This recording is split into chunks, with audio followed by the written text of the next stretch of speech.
ஊர்வலம் உன்னோட கன்னத்திலே வைக்கலாமா?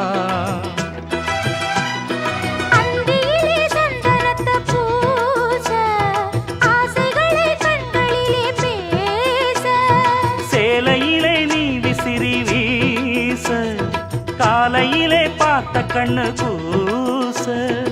என்ன சுகமோ எப்ப வருமோ என்னென்ன பண்ணுதையா. மலையோரம் மாங்குருவி மாவிலையில் பாட்டெழுதி பாடுதடி.